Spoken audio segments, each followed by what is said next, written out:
শুভ শারদিয়া। সবাইকে আবারও শারদিয়ার প্রীতি শুভেচ্ছা জানাই। আমরা আবারও চলে এসেছি আরেকটি পুজো প্যান্ডেলে। আচ্ছা, বলতে পারবেন প্যান্ডেলটা কোথাকার? হ্যাঁ, ঠিক ধরেছেন। এই প্যান্ডেলের ঠাকুরটা আমরা কম বেশি সবাই দেখেছি, অনেকবারই দেখেছি। আচ্ছা, এবার বলি প্যান্ডেলটা সম্পর্কে। প্যান্ডেলটার বেশ কিছু কারুকার্য, বেশ কিছু পোস্টার দিয়ে প্যান্ডেলটা সাজানো হয়েছিল।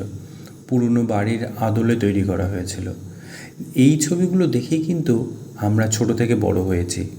বিভিন্ন ধরনের ছবি এখানে ছিল পোস্টার হিসাবে।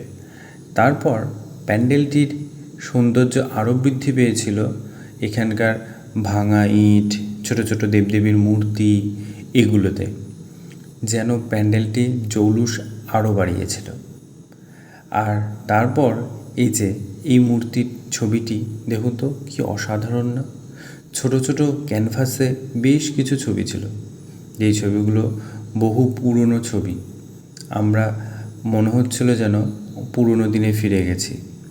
দেখুন, এখানে অনেক পুরনো পুরনো ছবি রয়েছে।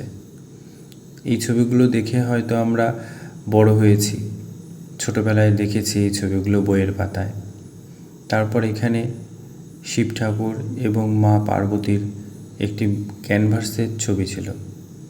তো এইরকম বহু ছোটো ছোটো ছবি দিয়ে একটি উঠোন সাজানো হয়েছিল। একজনের বাড়ির উঠোন যেরকম হয় ঠিক সেই রকম। এখানে একটি তুলসী মঞ্চ রয়েছে।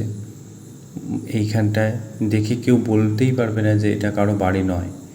এত সুন্দর নিখুঁতভাবে সব কাজগুলো করা ছিল, সাজানো ছিল, আমাদের মনেই হয়নি যে এটা কোনো পুজো প্যান্ডেল।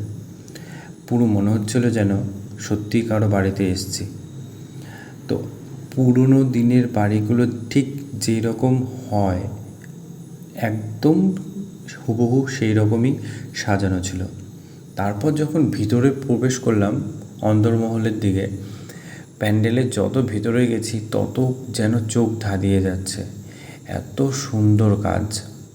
দেখুন, এই যে মা সরস্বতী, আর এখানে বেশ কিছু ছবি আঁকা ছিল। ছবিগুলো খুব সুন্দর ছিল। এই যে মা সরস্বতী বীণা বাজাচ্ছেন, বেশ কিছুটা দূরে তার বাহন হাঁস রয়েছে।